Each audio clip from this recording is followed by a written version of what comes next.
It's Cinemassacre's Monster Madness, Godzillathon. Okay, wow. Godzilla's Revenge. This movie is the wet core of the smelly dog turd, and we're gonna take a bite right in.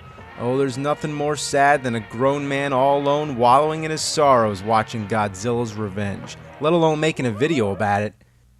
I don't even know how to explain this one. All I can say is that this is where the series really started to change direction.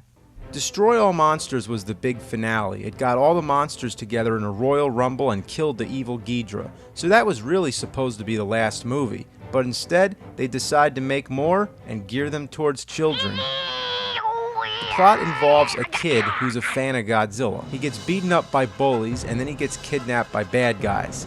I guess that's all you need to know.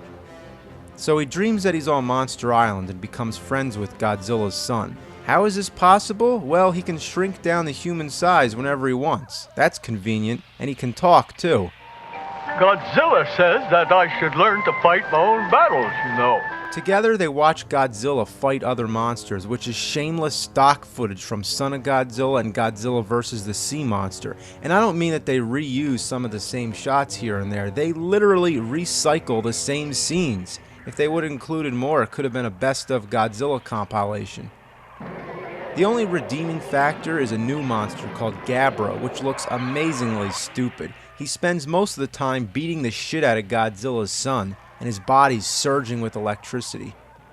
He's like twice as tall, so it would be common sense for Minya to run away. He is called Minya, right?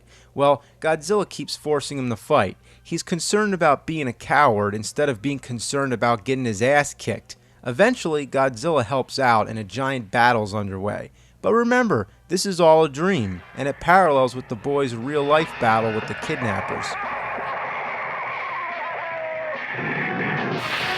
So he escapes the kidnappers, and then he proves his newfound courage by beating up the bullies. And I don't know which fight is stranger, the monsters jumping around and flying through the air,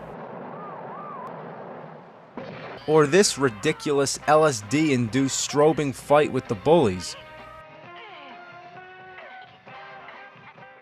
Some look at this movie with a lighthearted nature and say that it shows a struggle in a youth and that there's some moral lesson to stand up to things and be brave. Yeah, sure, I guess that means to stand up to people who are much bigger than you and to fight monsters that shoot electricity. I don't buy it.